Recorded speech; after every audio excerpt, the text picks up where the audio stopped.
مومن جو فدا نقش کفے پائے نبی ہو زہر قدم آج بھی عالم کا خزینہ، گر سنت نبوی کی کرے پیروی امت،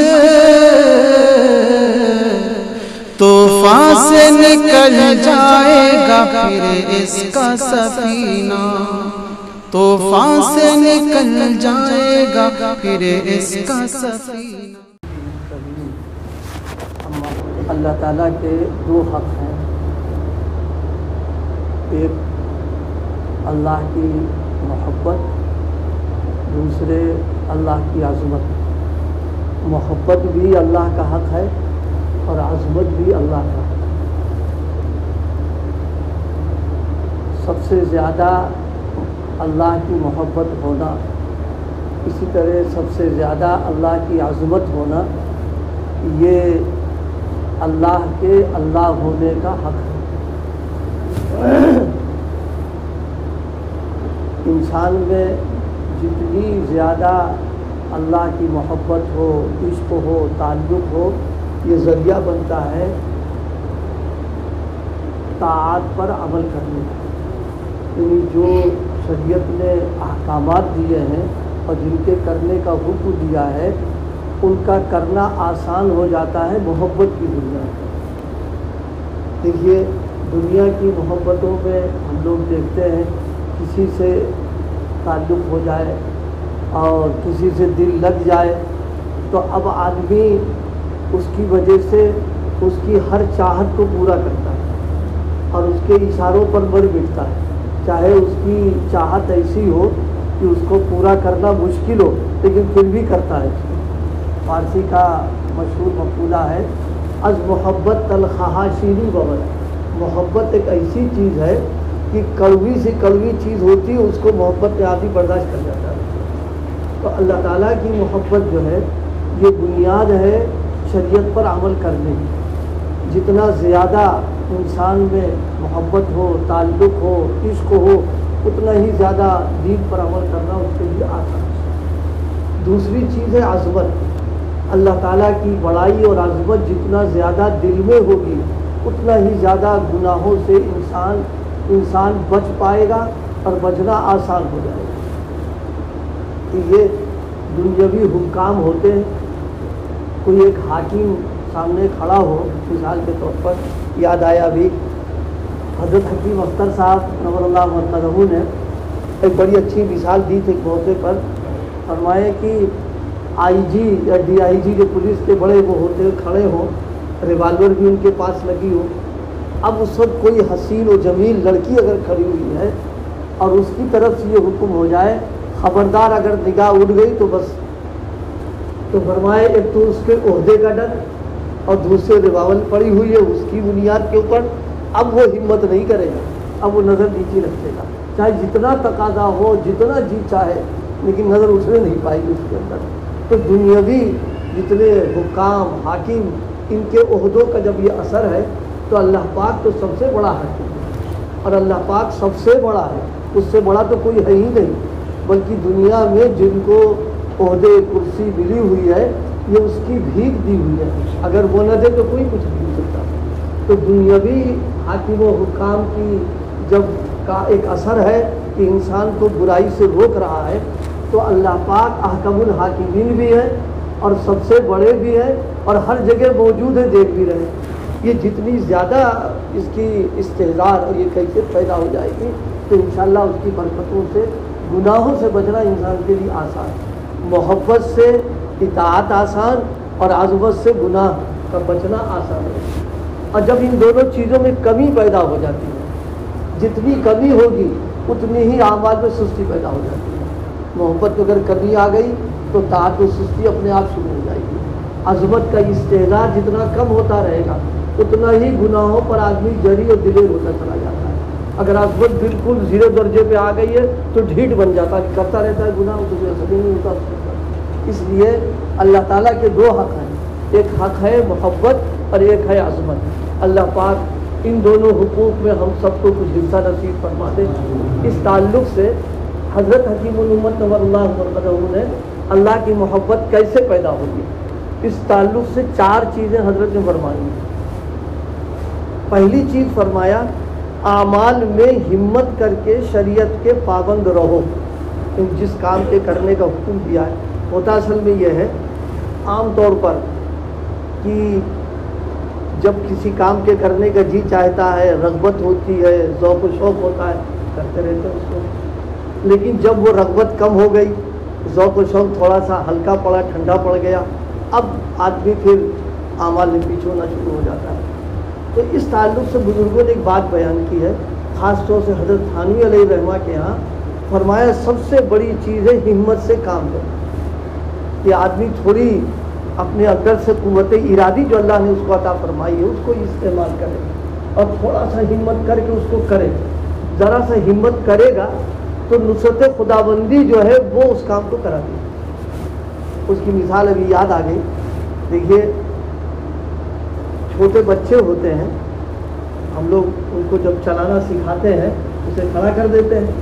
اور تھوڑا دور اپنا ہاتھ بڑھائے رہتے ہیں، ہم جان رہے کو چل نہیں پائے گا، اتنی طاقت ہی اس کے اندر نہیں ہے، لیکن وہ اپنی ہمت جٹا کر کے ذرا سا پیر میں حرکت دیتا ہے، وہ اماں ابا فوراً اس کو گود میں لے کر کے اور شاباش شاباش شروع کر دیتے ہیں۔ تو اللہ پاک ماں باپ سے زیادہ مہربان ہے، ماؤں کو اور باپوں کو جو شفقت اور عنایت ملی اس نے اپنی اس کو عنایت فرمایا ہے وہ۔ تو جب ماں باپ ایک بچے کے بارے میں جان رہے ہیں کہ چل نہیں سکتا ہے وہ، لیکن اس کے تھوڑے ارادے اور تھوڑی ہمت پر حوصلہ افزائی کے ہاتھ بڑھا کے اس کو، اللہ پاک جانتے ہیں کہ میرا یہ بندہ ماحول بھی جس کو فجور کا ہے، نفس الگ لگا ہوا، شیطان الگ لگا ہوا اور سارے اسباب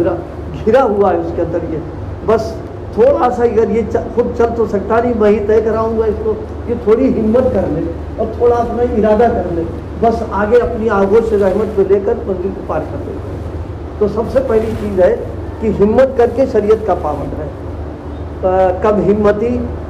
پس ہمتی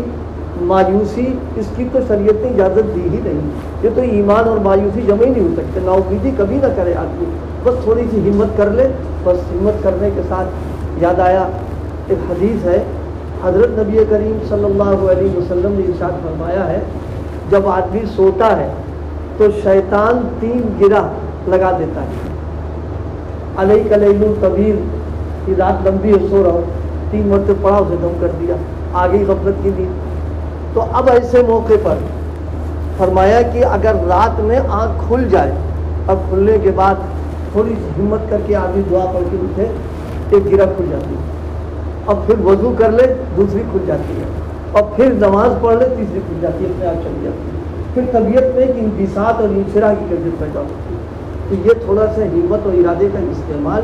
جیسے دنیا کے کاموں میں ہم لوگ کرتے ہیں، اللہ پاک توفیق عطا فرما دے، دین کے کاموں میں بھی کریں۔ طبیعت میں جب سستی ہو، جب تھوڑی غفلت ہو، کوتاہی ہو رہی تو ہمت سے کام لے لینا، پر انشاءاللہ اللہ پاک جو ہے آسان فرمائے گے منزل۔ ایک بات ذہن میں رہے کہ سمجھانے کے لیے دوستوں کو سمجھاتے ہیں، کبھی بھوک زیادہ لگتی، کبھی کم لگتی اور کبھی نہیں لگتی، تو ظاہر بھوک جس درجے کی ہوگی اس درجے آدمی کھانا کھائے گا، لیکن بھوک نہیں بھی ہوتی تب بھی 2-4 لقمے کھا لیتا ہے، کوئی داغا نہ کرو۔ بالکل یہی معاملہ دینی اعمال میں بھی ہوتا ہے، کبھی اندر سے تقاضا ہے، خواہش ہے، جی چاہ رہا، کبھی کم کبھی زیادہ، کبھی بالکل نہیں، کہ گویا دینی اعتبار سے بھوک بالکل نہیں لگ رہی، تو دنیاوی اعتبار سے جیسے بھوک نہ ہونے پر 2-4 لقمے لے لیتے ہیں، ایسی یہاں پر بھی جب کوئی بھی جینا چاہے تب بھی ان اعمال کو کر لیا جائے، کر لیں گے تو اس کی برکت یہ ہوگی کہ آئندہ دروازہ کھل جائے گا انسان۔ دوسری بات فرمایا اللہ اللہ کرو۔ دیکھیے گاڑی بغیر پیٹرول کے نہیں چلتی، چاہے کتنی قیمتی گاڑی اسے پیٹرول یا ڈیزل ڈالنا پڑے گا، دھکا دے کے چلا بھی نہیں پائے گا آدمی۔ اسی طریقے سے ذکر کرنا یہ پیٹرول ہی ہے کہ آدمی اگر ذکر کا اہتمام کرے، چاہے تھوڑا ہی ہو اور مسلسل کرتا رہے، تو یہی تھوڑا ذکر مجموعی اعتبار سے بہت زیادہ ہو جائے گا۔ اور اگر کیا چھوڑا پکڑنے چھوڑنے کا معاملہ کر رہا ہے تو اب وہ پیٹرول پورا پہنچ نہیں پا رہا ہے، اس کا فائدہ نہیں مل پائے گا۔ ذکر کا اہتمام پابندی سے کریں، کوئی سا بھی ذکر کر لیں۔ ذکر کے سلسلے میں اس وقت تو نہیں، میں اس وقت تو دوسری بات عرض کرنا تھی، لیکن بات ذکر تھوڑی مقدار میں ہو، ذکر تھوڑی مقدار میں بھی ہو اور پابندی کے ساتھ اگر کیا جا رہا ہے تو یہ لاکھ درجے بہتر ہے اس ذکر سے جو زیادہ ہو اور ناغوں کے ساتھ ہوگا۔ اس لیے کہ ذکر کو شروع کرنے کے بعد چھوڑ دینا یہ بہت مضر ہے۔ اور سمجھانے کے لیے ایک محسوس مثال سمجھ میں آ جائے گی۔ دو کمرے ہیں، ایک کمرہ وہ ہے جو شروع سے ہی اندھیرا ہے اور ایک کمرہ وہ ہے جس میں بلب جل رہا تھا، ٹیوب لائٹ ڈیفیوز ہو گیا۔ دونوں کے اندھیروں میں فرق ہوتا ہے۔ جو جس کمرے میں مستقل پہلے سے اندھیرا ہے اس میں اگر آپ آئیں گے تو تھوڑا سا رکنے کے بعد آپ محسوس ہوگا فلاں چیز یہ فلاں چیز یہ، کہ جہاں اچانک اندھیرا آ جاتا ہے وہاں پاس والا بھی نظر نہیں آتا، بالکل آدمی ایسے ہی ہو جاتا ہے۔ تو ذکر شروع کرنے کے بعد میں بالکل بند کر دینا، ناغے کا کرنا، یہ ایسا ہوا جیسے کہ بلب فیوز کر دیا، اس میں اندھیرا زیادہ وہ نقصان والی بات آ جاتی ہے۔ لیکن اگر ذکر مسلسل کر رہا تھوڑا تھوڑا تھوڑا تھوڑا تو چاہے ہلکی روشنی لیکن ہے تو روشنی اس کے پاس ہے، تو ذکر کا اہتمام کرے چاہے تھوڑا ہو، یہ نظر نہ ہو کہ ہمارا تھوڑا ہو رہا ہے، یہ تھوڑا بہت ہو جاتا ہے۔ ارے بھائی ایک آدمی ہے وہ روزانہ ایک ہی بادام کھا رہا، تو ایک بادام ہے تو بہت تھوڑا سا، لیکن مسلسل جو کھا رہا ہے تو بادام اپنا اثر کرنا شروع کر دے گا اس پر۔ اور ایک آدمی ہوا ہے کہ جناب والا ایک دن اس نے 10 بادام کھا لیے، اب اس کا ہفتہ بھر چھوڑ دیا، پھر 10 کھا رہا، پھر چھوڑا، پھر کھا رہا، وہ ظاہر ہے کہ اس کا یہ کھانا مفید تو نہیں پڑ پائے گا، اس کے لیے مفید وہ پڑے گا جو ایک مسلسل کھا رہا۔ تو اللہ پاک کا ذکر ہو، مستقل ہو، پابندی کے ساتھ میں ہو، کیا جائے اس کو۔ تیسری چیز فرمایا کبھی کبھی اہل اللہ کی صحبت میں جایا کرو، یعنی جو لوگ دیندار ہیں، جو لوگ اللہ والے ہیں، جن کو اللہ پاک نے اپنی نسبت و معرفت و محبت نصیب فرمائی، جن پر بڑوں نے اعتماد کر لیا ہے، تو ہمیں کبھی کبھی ان کی صحبت میں جا کر کے بیٹھا کریں، اس لیے کہ ان کی صحبت میں جب جائیں گے تو پھر اس کے اثرات و برکات جو ہوں گے وہ ایک اپنے طور پر محسوس ہوں گے، غیر شعوری طور پر ان کے بیٹھنے کی برکات دھیرے دھیرے دھیرے دھیرے آتی ہے۔ ہمارے ایک استاد تھے حضرت قاری امیر حسن صاحب، عارف باللہ حضرت قاری امیر حسن صاحب، اللہ پاک ان کی قبر کو نور سے بھرے۔ حضرت فرمایا کرتے تھے کہ بیڑی سگریٹ کا جو عادی ہوتا ہے اگر اس کی صحبت میں کوئی بیٹھے اور اتنی صحبت ہو کہ اس کی بیڑی لا کے جلا کے دے دے، وہ اتنا ہی کرے وہ، تو فرمایا کہ ایک نہ ایک دن اس کے دل میں ضرور تقاضا ہوگا کہ لا ایک کا ہم بھی لگا دیں۔ یہ ایک تجرباتی چیز ہے، یہ جو گٹکا کھانے والا ہو، پھلیا کھانے والا ہو اور کوئی اس کو گٹکا پھلیا لا کے دیتا ہو تو وہ ایک نہ دن لانے والا سوچے کہ کھائے مزہ اس سے کیسا آتا ہے۔ تو فرمایا کرتے تھے جب بری عادتوں کا جو عادی ہے اس کی صحبت کے اثرات پڑ جاتے ہیں تو جو نیکیوں کا عادی ہوگا تو اس کی صحبت کے اثرات کو بدرجہ اولا پڑیں گے۔ یاد آیا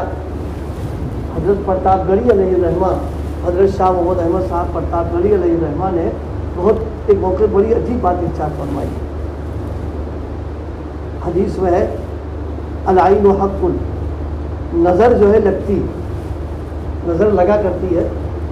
تو حضرت نے فرمایا اچھی نظر اگر بری نظر لگتی تو اچھی ضرور نظر لگتی، بری نظر حاسد کی جو عادی حسد میں مبتلا اور کسی کو دیکھ لے تو نظر کرتی فوراً۔ فرمایا اسی طریقے سے کسی اللہ والے کی نظر اگر پڑ جائے گی وہ اچھی نظر ہے لہٰذا زندگی میں اختلاف پیدا ہو جائے گا، لیکن اس نظر کے لگنے کے لیے پاپڑ بیلنا پڑتا ہے۔ مطلب یہ کہ اللہ والے کی نظر لگے تو اس کے تھوڑا تو مجاہدہ کرنا پڑتا ہے تب جا کے نظر لگ پاتی ہے۔ تو بات اس پر آئی کبھی کبھار بھی فرمایا ہے کہ اہل اللہ کی صحبت میں جایا کرو۔ کتنا لوگوں نے اہتمام کیا ہے، ہمارے بزرگوں میں حضرت خواجہ عزیز الحسن صاحب مجذوب علیہ الرحمہ ڈپٹی کلکٹر بھی تھے، ڈپٹی کمشنر بھی تھے، وہ انگریزوں کے دور میں، اور حضرت حکیم الامت سے ان کا تعلق تھا۔ ان کی جہاں مطلب ڈیوٹی ہوتی اور بیچ میں چھٹی کا دن پڑتا تو اس کو ریلوے ٹائم ٹیبل دیکھتے کہ فلاں ٹرین سے جائیں گے، اس طرح پہنچیں گے تھانے بھون، بس اتنا کبھی کبھی ہوتا تھا کہ بس حضرت کی زیارت ہو پائے گی، نہ مجلس ملے گی، نہ زیادہ قیام کر پائے گی۔ وہ اسی کو غنیمت سمجھا کرتے تھے، آئے سفر کر کے بس حضرت کو ایک نظر جی بھر کے دیکھ لیا، رہے پھر واپس سے چھوٹنے گئے۔ تو اب کوئی پوچھے کہ تمہیں کیا وہاں ملتا ہے جا کر کے، کہ تم وہی بتائیں گے جس کو ملتا رہتا ہے؟ ارے بھائی چند لمحوں کی صحبت، عطار یہ جو عطر بیچتا ہے، عطر والے کی دکان پر آپ جائیں، چند لمحوں کے لیے بیٹھ رہے ہیں، اس کے بعد کیا خوشبو نہیں ملے گی وہاں؟ تو پھر خوشبو مل جائے گی وہاں پر۔ اسی طریقے سے جس کے پاس اللہ کی محبت کی خوشبو ہے، ہم چند لمحوں کے لیے جائیں گے تو کیا ہم کو نہیں ملے گی؟ یقیناً ملے گی۔ اس لیے فرمایا کبھی کبھی اہل اللہ کی صحبت میں جایا کرو۔ دوسری چیز، چوتھی چیز فرمایا ان کی عدم موجودگی میں جو کتابیں وہ بتائیں ان کو پڑھا کرو۔ یہ بہت کام کی بات آ گئی۔ حضرت شیخ عبدالحق مودودی دہلوی رحمۃ اللہ علیہ نے ایک موقع میں لکھا ہے کہ کتابیں جو ہیں اہل اللہ کی دینی کتابیں، یہ صحبت کا بدل ہے، یعنی اگر نہیں مل پا رہی ان کی مجلس کی کتاب حاضری نہیں ہو رہی تو کتابیں، لیکن کتابوں میں انتخاب خود نہ کریں بلکہ بزرگوں سے کرا کر کے اس کو مطالعہ کرے تو انشاءاللہ اس کا فائدہ ہوگا۔ یہ الگ مستقل موضوع ہے کہ انتخاب خود کیوں نہیں کر رہا ہے، اس کے کیا نقصانات ہیں۔ ورنہ حضرت نے 4 چیزیں فرما دی۔ ایک تو یہ کہ اعمال میں ہمت کر کے شریعت کے پابند رہو، ظاہراً و باطناً۔ دوسرے اللہ اللہ کرو۔ تیسرے کبھی کبھی اہل اللہ کی صحبت میں جایا کرو، اور ان کی عدم موجودگی میں جو کتابیں وہ بتائیں ان کو پڑھا کرو۔ اب فرماتے ہیں یہ 4 چیزیں ہیں، میں ٹھیکہ لیتا ہوں کہ جو ان 4 باتوں پر عمل کر کے دکھلا دے گا وہ وَيُحِبُّهُمْ وَيُحِبُّونَهُ کا مصداق ہوگا، یعنی اللہ تعالیٰ کا محبوب ہوگا اور محب ہو جائے گا، یعنی اللہ بھی اللہ کا محبوب بنے گا اور اس کے دل میں بھی اللہ کی محبت پیدا ہو جائے گی، ضرور ہو جائے گا، ضرور بھی جو ہو جائے گا۔ اب اختیار ہے، جو چاہے عمل کر کے دیکھ لے اور تجربہ کر لے۔ اللہ